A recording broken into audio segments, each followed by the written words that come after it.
Voy a poner la presentación y ustedes me dicen si la pueden ver. ¡Ay! Algo pasó aquí. ¿Qué pasó? Ya alguien nos está grabando, Ilude, Carolina. Sí, solo que... Ay. No sé qué le hice a la esta.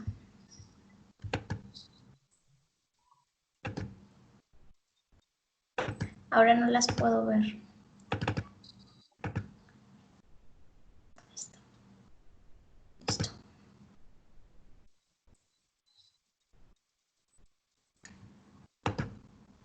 Ahí ya pueden ver la presentación. Sí. Excelente. Muy bien, pues entonces vamos a empezar. Ay, ahora yo no la puedo ver. Ahí está. Vamos a empezar a hablar del retraso global del desarrollo. Esta es la imagen que les puse en Instagram y tal cual lo que viene en el Manual Diagnóstico y Estadístico de los Trastornos Mentales es un atraso significativo en la adquisición de hitos del desarrollo en 2 o más áreas antes de los 5 años. ¿Cuáles son estas áreas en las que podemos encontrar un desfase significativo a lo que se espera en el desarrollo? En el lenguaje, en la conducta social emocional, en el área cognitiva, en el área motora y en la conducta adaptativa. Hace rato, antes de que empezáramos formalmente el webinar, comentábamos que pues de repente, bueno, comentaba Sara que de repente decíamos, pues cuando no te suene a nada, le diagnosticas retraso global del desarrollo. Particularmente, yo también cuando todavía no hacía clínica y cuando estaba estudiando pensaba que este diagnóstico era uno de los más inútiles que podía existir en el DSM, porque no dice nada, o sea, realmente estas palabras son las que vienen en el manual y decía, pero ¿cómo puede ser posible que si siendo clínico no sepamos qué es lo que le está pasando al niño? La verdad es que pasa muchas veces y sobre todo por las características clínicas que presentan los pacientes a esta edad. ¿Qué es lo que sucede? Que puede ser todo, pero también puede ser nada. Les voy a hablar específicamente de un caso clínico para que vayamos desarrollando cómo se va o cómo vamos llegando al diagnóstico de retraso global del desarrollo y qué es lo que podemos hacer en estos casos. Ian, sí existe, no se llama Ian. Es un niño de 2 años 1 mes, es decir, tiene 25 meses. ¿Cuáles son las características por las cuales llega a consulta? Pues nunca ha acudido a guardería, fue cuidado por una niñera a la que los padres describen como poco comunicativa, poco informativa y que realmente la única labor de la niñera era tal cual cuidar al niño sin darle ninguna oportunidad de estimulación. No hay lenguaje expresivo, es decir, el niño no habla ninguna palabra completa, hace un lenguaje silábico ocasional, no es en todos los casos, y con poca intención comunicativa, berrinches frecuentes sin un patrón específico, es decir, no se sabe qué conducta o qué situación va a desencadenar un berrinche. Hay un antecedente de aleteos, es decir, el niño hace o hacía este movimiento, también tensión de emoción y algunos balanceos previamente, más o menos al año y medio, pero ahora no los hace. Y no hay antecedentes perinatales de riesgo. Entonces, como ustedes se pueden dar cuenta, tenemos algunas características que empatan probablemente con el autismo, probablemente con un retraso específico del lenguaje, probablemente con alguna otra característica del desarrollo, pero también tenemos antecedentes de que el niño no ha estado en un ambiente realmente enriquecedor en cuanto a la estimulación. Y por lo tanto, pues tenemos que verificar todas estas vertientes para poder dar un diagnóstico adecuado. ¿Qué es lo que sucede con Ian? Pues Ian es demasiado pequeño para hacer una prueba de inteligencia.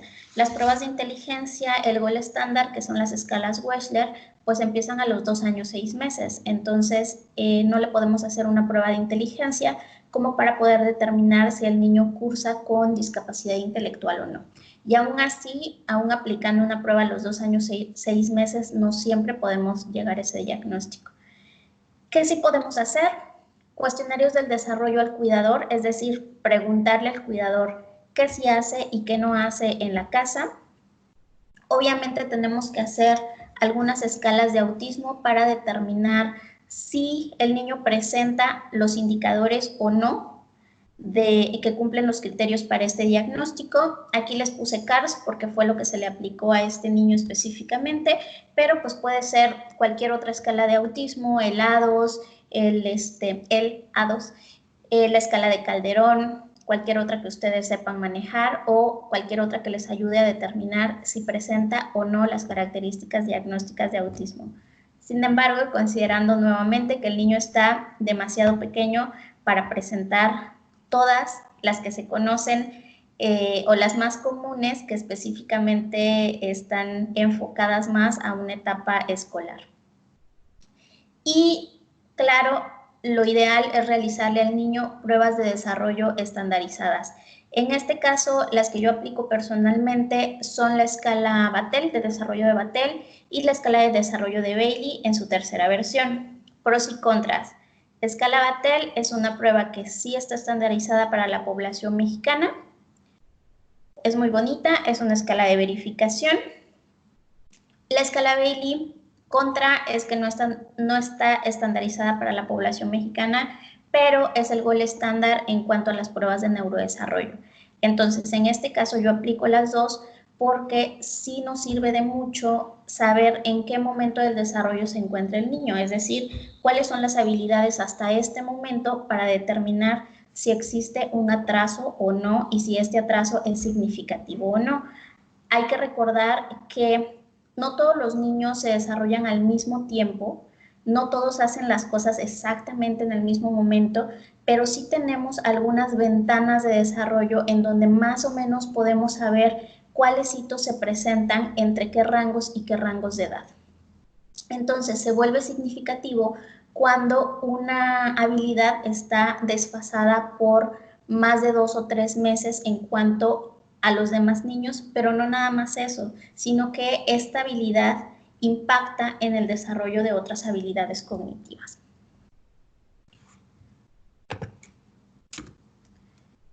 ¿Cuáles fueron los resultados en el caso de Ian? Estos son los resultados de la escala de Battelle. La escala Battelle tiene una parte en donde nos permite conocer la edad equivalente en meses, es decir, el niño tiene una edad cronológica de 25 meses y en cada una de estas áreas se comporta de una edad equivalente a. Ojo, no hay que confundir esto para nada con el concepto antiguo de la edad mental. ¿Por qué? Porque no es una constante, es decir, la edad equivalente va a depender de las habilidades que vaya adquiriendo el niño con el paso del tiempo y puede ser que el día de hoy tenga una edad equivalente en personal social de 15, pero con la adecuada estimulación el siguiente mes o a los 2 meses tenga la edad cronológica a la que le corresponde. Entonces, esto para nada es una constante y esta puntuación total que ustedes ven al final no representa el atraso que va a tener siempre. Es decir, que si en este momento tiene un atraso aparente o en promedio de 6 meses, no significa que cuando tenga 3 años se va a comportar como un niño de 2 años, 6 meses, para nada. Esto va a ir modificándose de acuerdo a las características clínicas del niño y a la estimulación que reciba. Entonces, como pueden observar, yo aquí señalé en grises las áreas en donde Ian necesita, ya iba a decir el nombre real del niño, en donde Ian necesita mayor estimulación. Como se pueden dar cuenta, tenemos que en la comunicación en general, él tiene un desarrollo de 14 meses, es decir, está prácticamente un año atrasado o desfasado en lo que le corresponde al desarrollo para su edad, tanto en comunicación expresiva, es decir, lo que él es capaz de hablar, de emitir, como en comunicación receptiva, tal cual lo que él es capaz de comprender. Ya va a empezar a ladrar mi perro, pongan atención. En el caso de la escala personal social y de la conducta adaptativa, más o menos tenemos ese mismo nivel de atraso, es decir, se encuentra entre los 15 y 17 meses. En este caso, ya está cumpliendo el criterio que nos ayuda a determinar el diagnóstico de retraso global del desarrollo, es decir, está por debajo de su edad en 2, en este caso, o más, en este caso son 3, de los hitos que debe de cumplir. Ahora, recuerden que yo les he comentado en los otros webinars que algunos componentes del desarrollo se empatan o se presentan al mismo tiempo. En este caso específico no podemos determinar cuál es el trastorno del neurodesarrollo que presenta Ian porque se le aplicó la escala de autismo. ¿Y qué sucedió? Es esta que dice puntuación en CARS al lado derecho. Tiene 22 puntos de 30 necesarios para diagnosticar autismo. Es decir, está presentando muchos, pero no los suficientes. Presenta bastantes, pero no nos es totalmente certero que esté presentando el diagnóstico de autismo.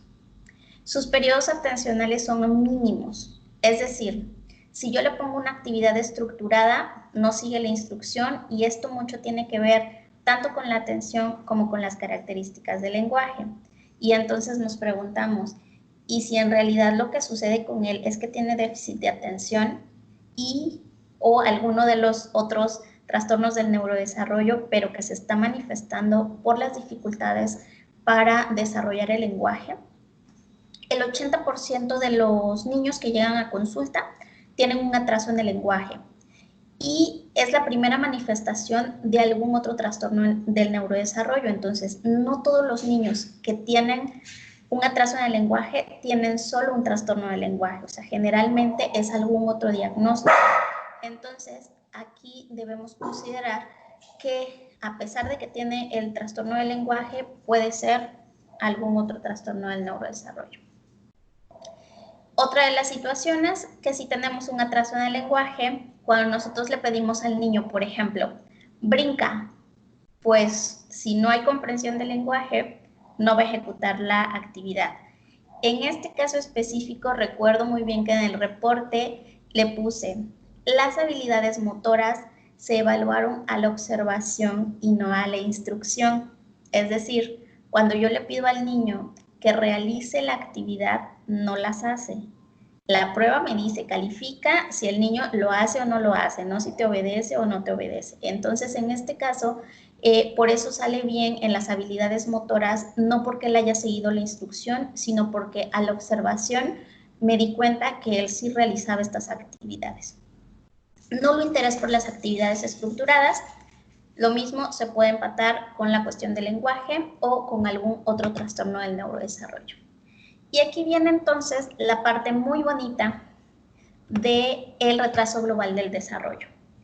Nos da al menos 5 posibilidades de evolución del diagnóstico.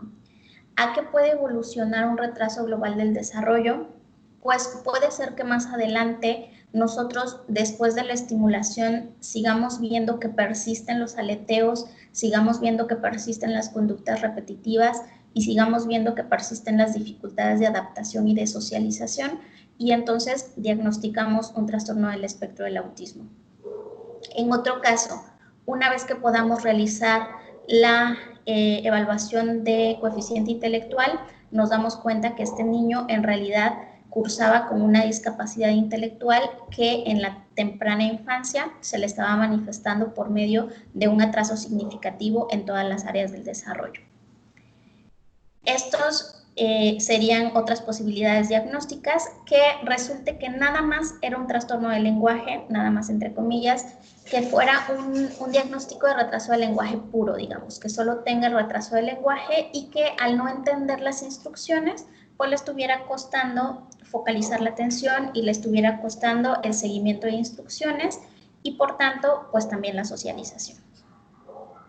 ¿Qué otra cosa puede ser? Recuerden que Ian tenía muchas dificultades para focalizar la atención. Pudiera ser un trastorno por déficit de atención con cualquiera de los dos predominios o mixto, y el mejor pronóstico puede que no sea nada.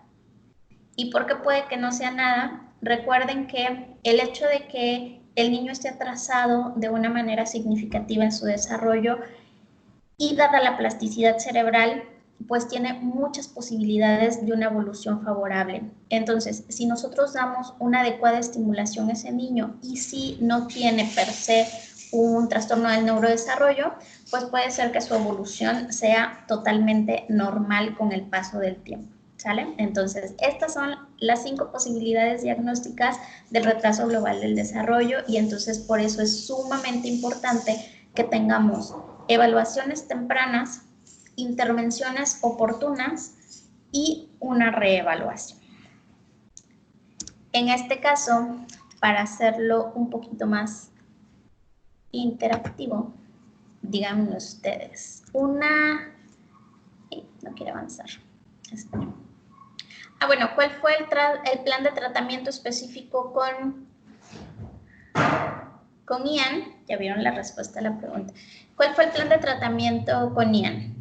Modificar algunas características ambientales, es decir, ¿se acuerdan que él estaba cuidando, bueno, tenía una cuidadora con pocas actividades estimulantes? Pues se trabaja en la conducta, también en la evaluación resultó que tenía un muy mal manejo conductual, los berrinches generalmente eran reforzados por las conductas de los cuidadores, se le aumentaron actividades cognitivamente estimulantes en el hogar y actividades neuromotoras. A pesar de que en la cuestión motriz no tuvo dificultades, pues sí era importante que Ian tuviera más movimiento y más actividades motoras estructuradas.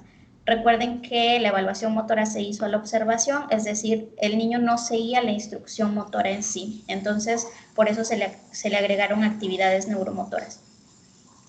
Integrar escolarización regular, es decir, se le sugirió a la familia que lo metieran a la guardería.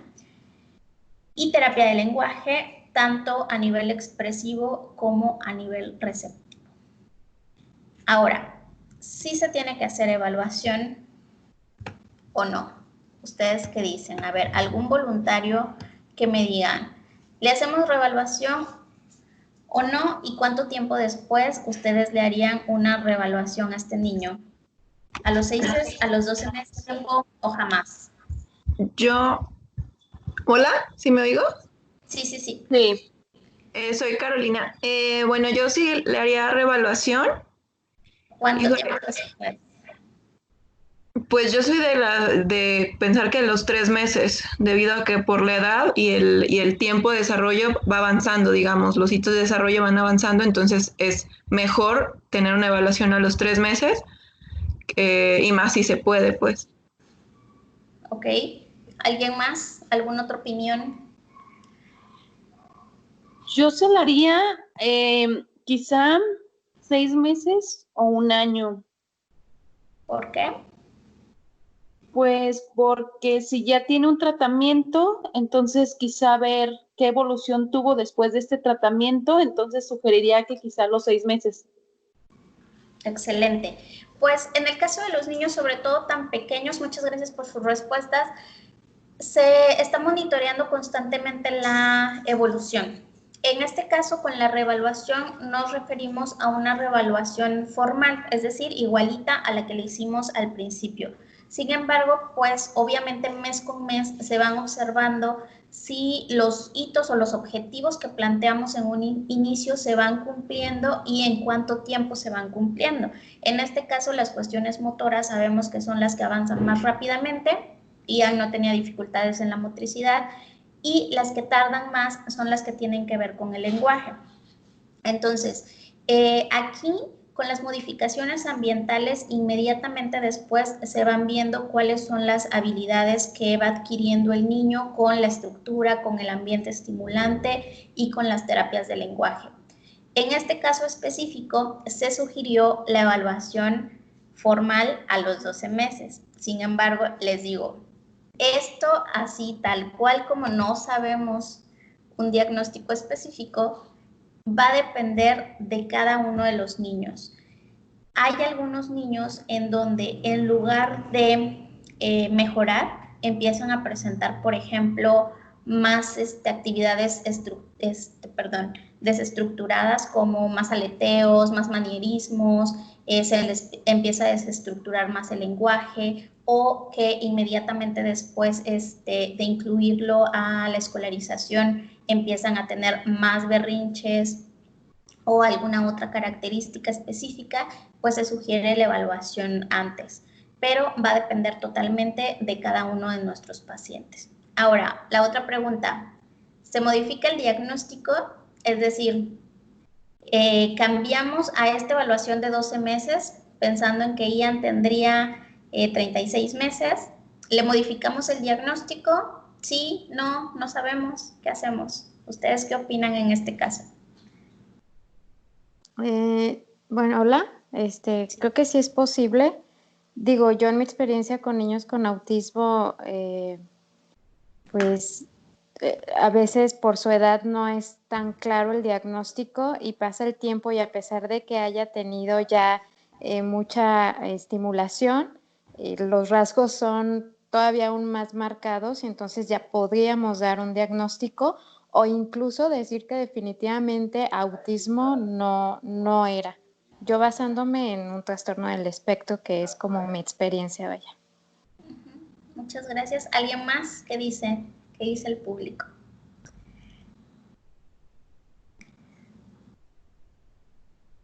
¿No se animan? Bueno, pues no sabemos si modificamos el diagnóstico o no, porque de nuevo va a depender de cada uno de los niños y como nos comentaban, Marcela Eras, ¿verdad? Como nos comentaba Marcela, si al momento de la revaloración ya tenemos las características clínicas bien definidas, se modifica el diagnóstico de las posibilidades que mencionamos anteriormente. Si a pesar de que ya pasó un año, ya le hicimos la prueba de inteligencia, ya hicimos estimulación, pero aún no tenemos las características diagnósticas claras, persiste el diagnóstico, acuérdense, no pasa nada con que no tengamos un diagnóstico claro al principio, lo importante es que empecemos a trabajar en las habilidades que el niño necesita trabajar. O sea, es más importante la estimulación y los objetivos de trabajo que tener un diagnóstico específico. Entonces, va a depender de cada uno de los niños, va a depender de la evolución de cada uno de los niños, si se modifica o no el diagnóstico. Y pues bueno, esto sería todo con respecto a la presentación del retraso global del desarrollo. Déjenme, les voy a dejar de compartir la página y pasamos a la sesión de preguntas y respuestas. Si mi compu lo permite.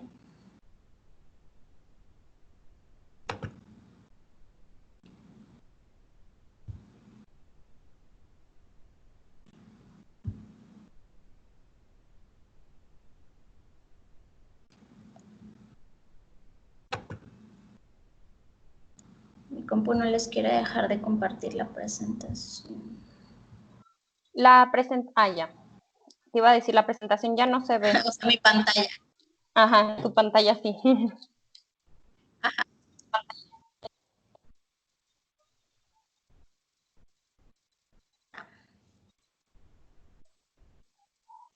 Sí, ¿verdad? ¿Ya no ven mi pantalla? Ya. Ok, pues entonces empezamos con la ronda de preguntas y respuestas. Antes de eso me gustaría volverles a comentar que pareciera que este diagnóstico no tiene mucho sentido, tal vez, cuando lo leemos en el papelito, porque efectivamente nos dice, si no sabes qué es, ponle retraso global del desarrollo.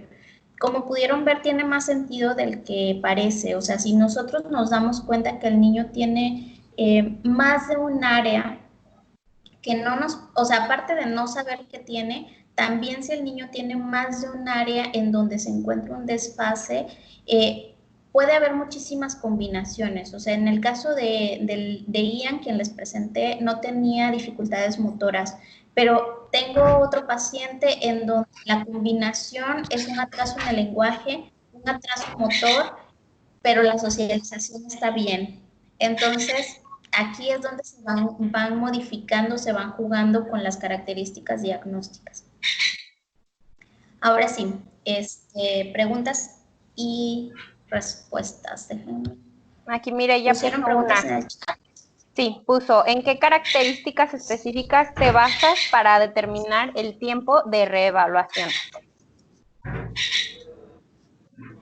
Me baso sobre todo en la evolución que va teniendo el niño. Ahí está, ya pasó el del pan, alguien gusta. Ya lo esperábamos, gracias.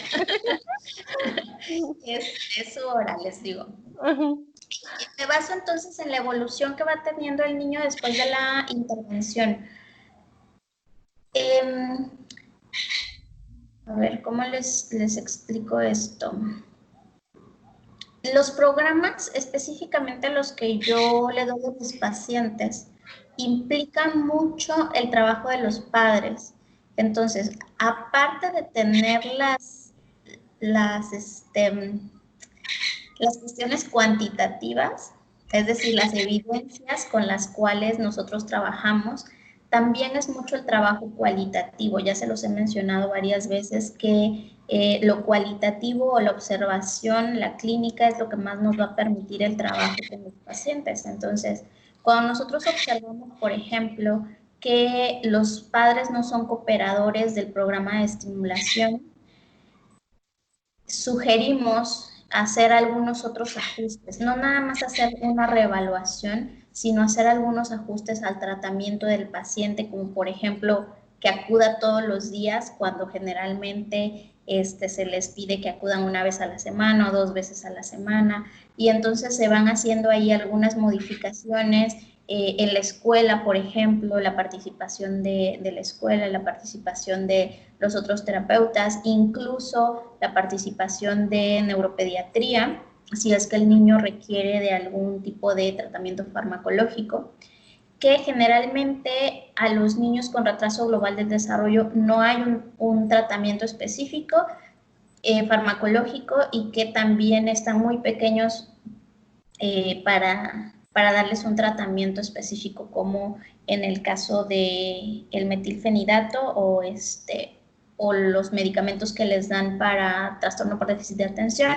Pero cuando tenemos algunos trastornos comportamentales o trastornos del sueño, pues también tenemos que apoyarnos del tratamiento farmacológico. Muchas veces la reevaluación va encaminada en este sentido. Si el tratamiento farmacológico, por ejemplo, se le dio para 3 meses o 2 meses o 6 meses, pues la reevaluación clínica por neurodesarrollo se hace al mismo tiempo para que el neuropediatra tome las decisiones de si continuar o no con el tratamiento farmacológico. No sé, Mireya, si te quedó claro o tienes alguna otra duda.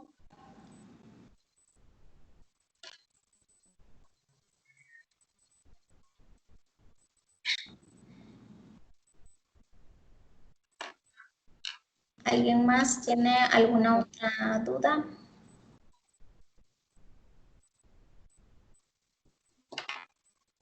Tengo varias, pero me estoy esperando.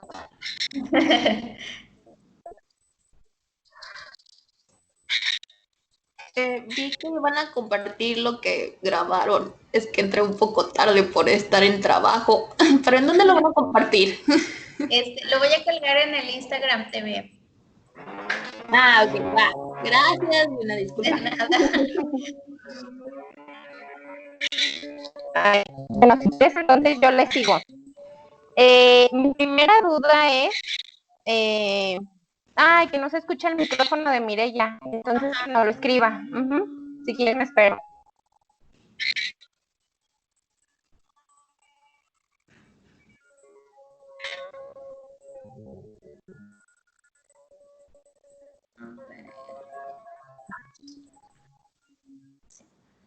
Sí, es una decisión totalmente clínica. Recuerden que ustedes son los expertos y ustedes van a ir viendo cómo van evolucionando sus pacientes. Les digo, lo más fácil de notar es las cuestiones motoras. Yo personalmente no es algo que esté estipulado que deba ser así, Pero, por ejemplo, cuando yo me doy cuenta que los cambios ya son demasiado evidentes, o sea, que ya se nota mucho un cambio, entonces hago una reevaluación. Porque a veces notamos mucho un cambio, es decir, el niño no hablaba y empezó a decir ya los números. Empezamos a hacer o se hace una evaluación ahí para corroborar si está avanzando porque era lo que le tocaba avanzar a la edad o si está avanzando por la estimulación que se le está dando. ¿A qué me refiero? Cuando trabajamos con neurodesarrollo tenemos la desventaja de que no sabemos a ciencia cierta si fue el desarrollo natural del niño o fue la intervención que nosotros hicimos. No hay manera de saberlo, o sea, no hay forma a nivel de investigación incluso de saber, fue específicamente por la estimulación que yo le di. Entonces, sí debemos estar muy al pendientes, específicamente el ojo clínico nos va a ir diciendo si este niño ya avanzó, pero por ejemplo, en el caso de Ian, tenía 25 meses, una edad en el lenguaje de 16 meses. Si dentro de 4 meses él sigue manteniendo una constante de el mismo atraso, los mismos 10 meses de atraso, pues entonces quiere decir que es el curso natural de su desarrollo, que no es por la estimulación que yo estoy ofreciéndole, ¿sale? Entonces, ahí más o menos nosotros vamos viendo los factores ambientales, que son los más importantes en el desarrollo del niño, que van mediando su adecuado desarrollo. Y en los niños pequeñitos, sí es muy notorio el cambio por ese desarrollo tan acelerado en los primeros años. Pues sí y no.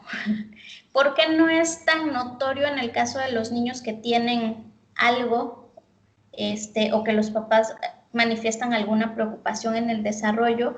Porque justamente esperamos que los brincos en el desarrollo sean de un día para otro. Y pues los papás tienen a los niños todos los días y no se dan cuenta a veces que el niño sí está avanzando en alguna habilidad. Y esperamos que avancen. Cuando nosotros damos un diagnóstico o hacemos una evaluación a un niño, automáticamente nos volvemos más exigentes con su desarrollo. Entonces estamos todo el tiempo tratando de ver si ya avanzó, si ya lo logró, si ya lo hizo perfecto y no notamos tan fácilmente estos cambios. En los niños sin un diagnóstico es mucho más fácil notarlo porque pareciera que adquieren una habilidad de un día para otro cuando no es así.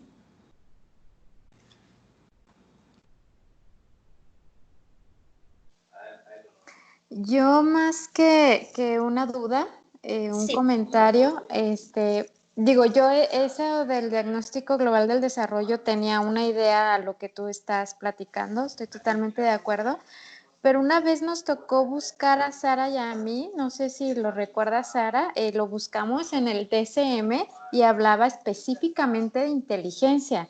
Entonces eso a mí ya fue como que me brincó y ya no supe realmente si el diagnóstico era únicamente de inteligencia o si era lo que yo pensaba, que era lo que comentaste. Entonces, bueno, digo, creo que por eso me metí, porque de verdad este tema a mí era como que me tenía mucho conflicto, pero creo que lo definiste muy bien y para mí quedó ya pues como muy claro. Sí, en el DCM dice así específicamente cuando no se le puede hacer al niño una prueba de inteligencia.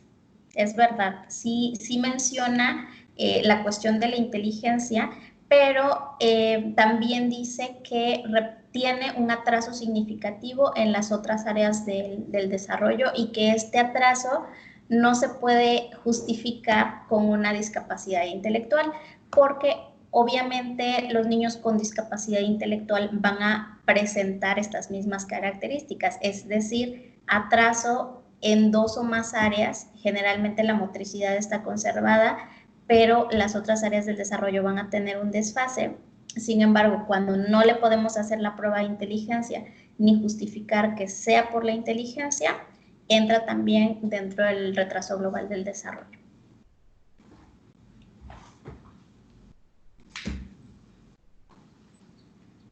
Ahora sí, ya sigo. Ahora sí ya. Es que a ver si ahí lo contestabas. Entonces, una de mis dudas es, si el niño cumple 5 años, ¿se le quita el diagnóstico y cambia otro o no necesariamente? Sí, necesariamente tendría que cambiar porque a los 5 años ya le podemos hacer la prueba de inteligencia. Y las características diagnósticas de otros trastornos del neurodesarrollo se supondrían que están más claras. Si nosotros seguimos teniendo un niño con atraso significativo en varias áreas del desarrollo, que no presenta síntomas de autismo y que medianamente le pudimos aplicar la prueba de inteligencia y no lo logró, ya el diagnóstico seguramente sería un retraso o una discapacidad intelectual.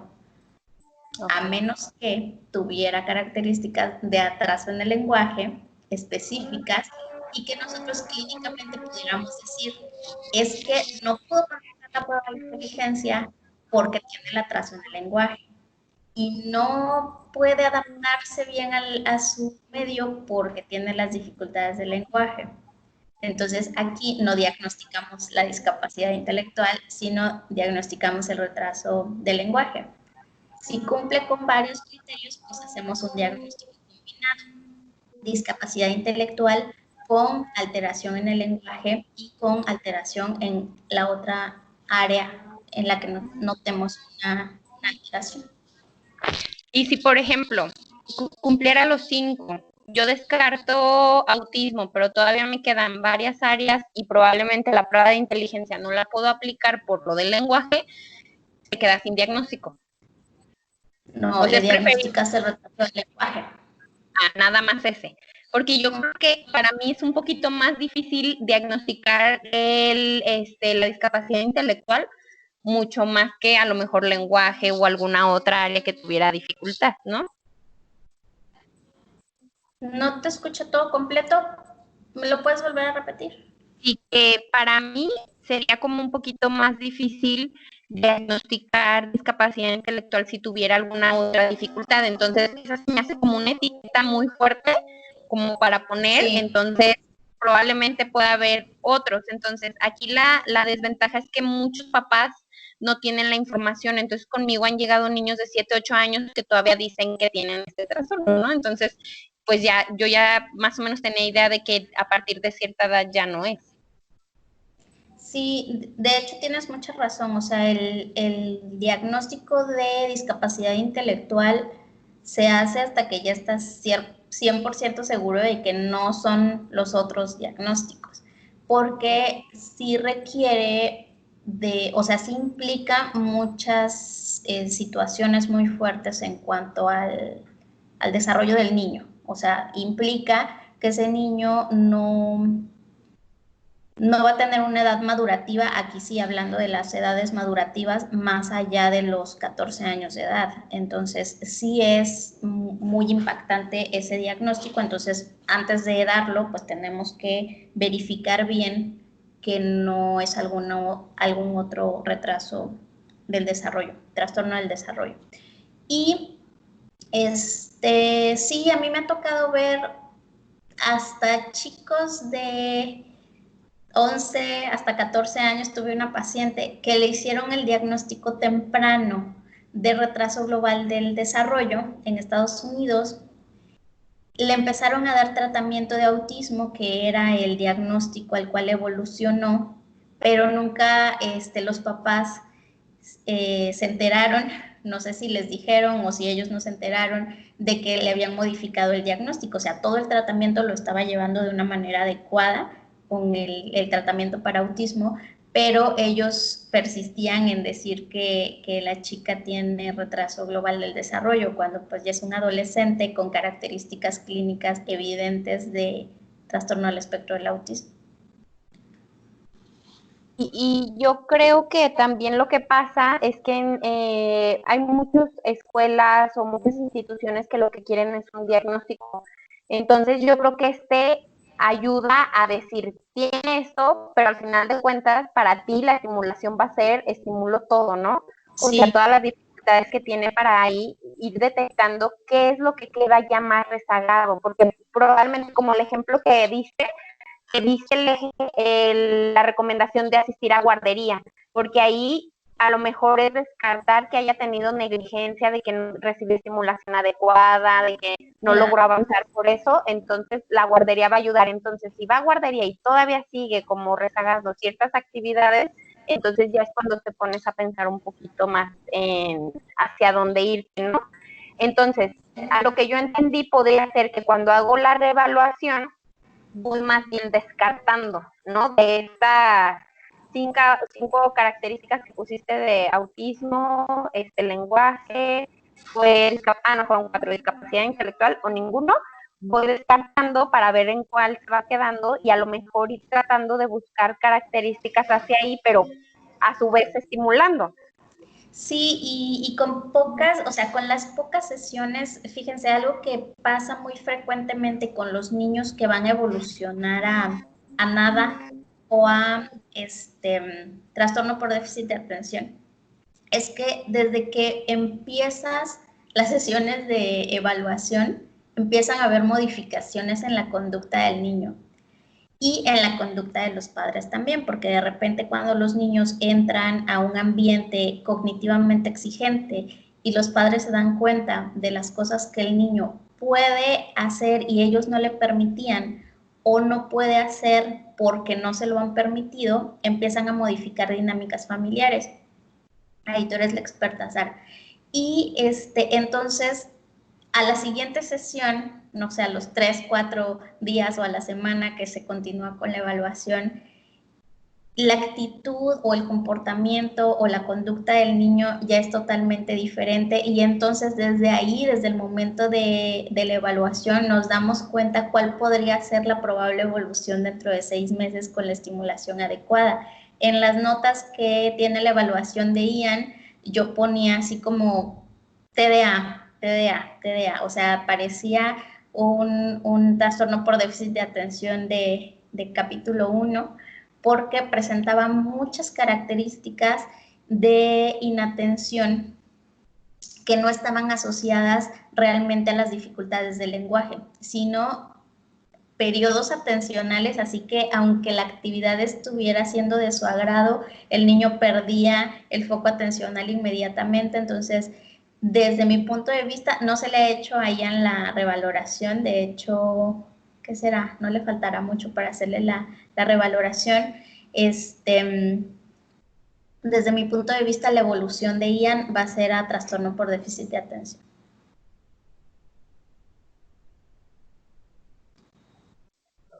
Gracias. Creo que ya. Ahí acabé. ¿Alguien tiene alguna otra pregunta, duda, comentario, sugerencia?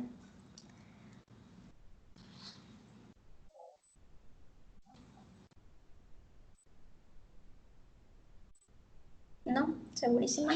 Ya me generó otra duda. Y no hay una edad de a partir de, o sea, no hay edad como de 2 a 5, o sea, puede ser desde el año, aunque no se me hace como muy prudente. Sí, de hecho, las escalas de desarrollo se pueden realizar desde los 16 días de nacido. Y que aquí pues vemos algunos datos de riesgo neurológico. El manual dice antes de los 5 años, o sea, no hay un periodo previo.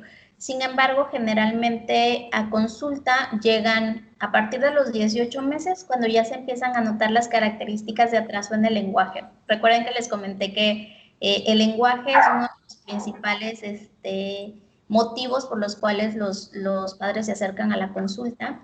Y entonces cuando los niños se supone que deben empezar a decir sus primeras palabras entre los 10 y los 12 meses, aproximadamente a los 18 meses, si el niño no dice ninguna palabra, es cuando empezamos a tener las primeras consultas. Entonces, generalmente se empieza a diagnosticar un retraso global a los 18 meses.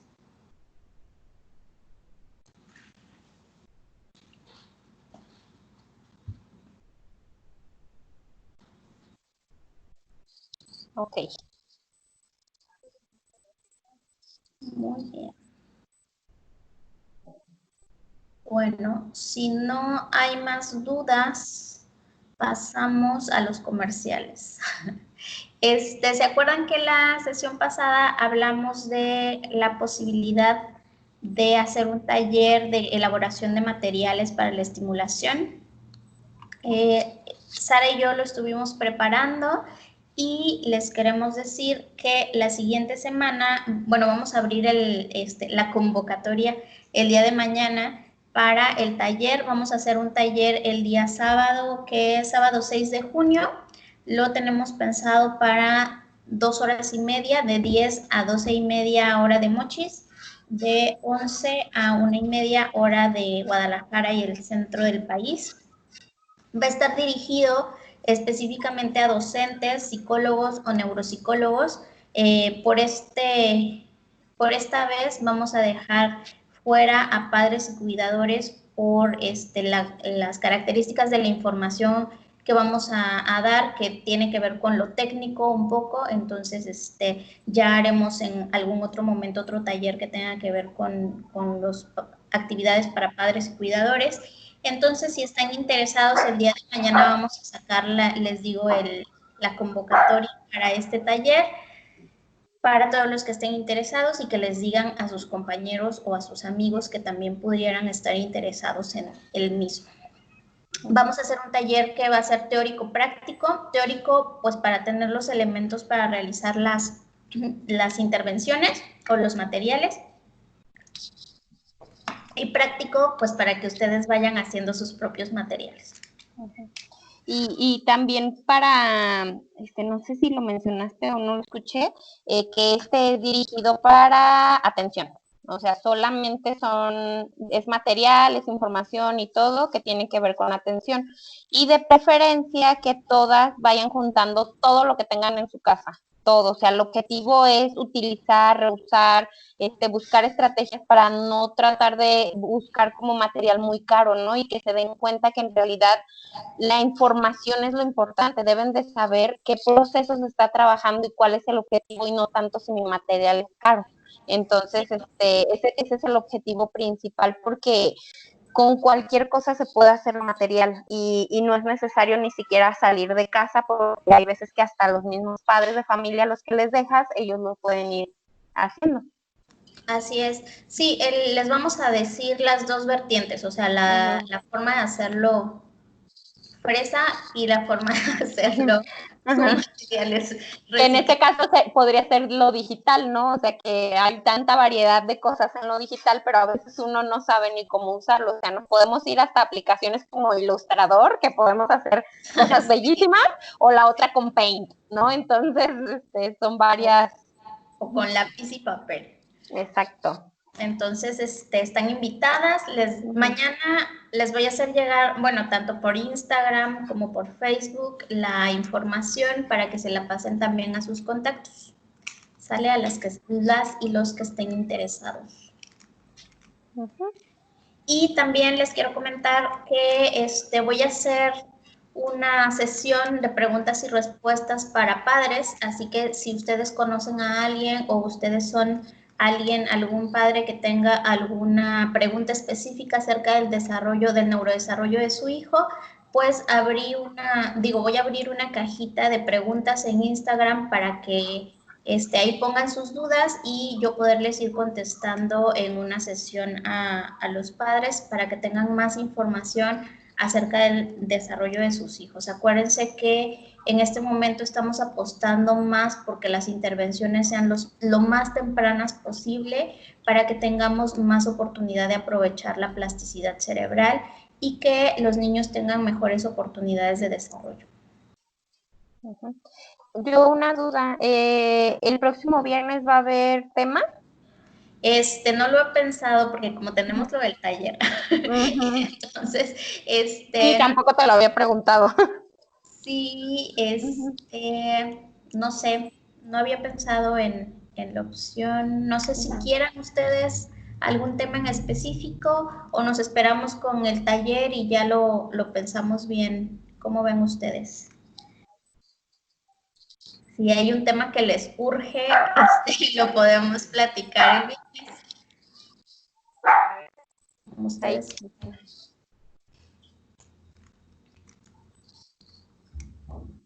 A ver. ver, Carolina está escribiendo. Con el taller, dice.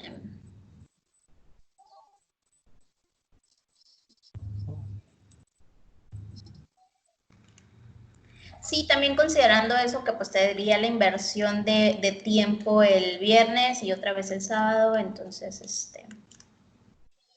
No, y aparte la preparación, o sea, ya llevamos un poco, pero para ti a lo mejor sí sería más pesadito, pacientes y preparar y todo. Aparte, esta semana regreso al consultorio, entonces son muchas cosas las que se tienen que preparar ahí. No sé cómo les va a ustedes si consultan o no consultan, pero yo estoy ahí haciendo los ajustes en el consultorio para el regreso de mis niños, algunos con mucho tiempo de separación entre uno y otro, ya practicando en sus casas con sus caretas protectoras.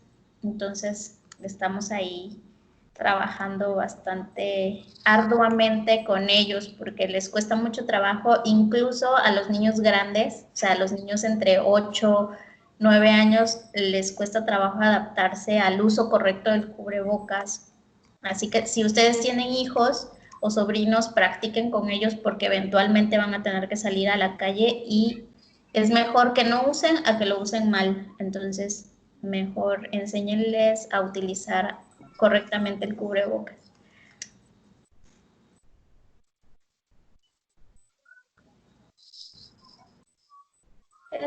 Sí, si gustas de tenerla, Caro, muchas gracias. Y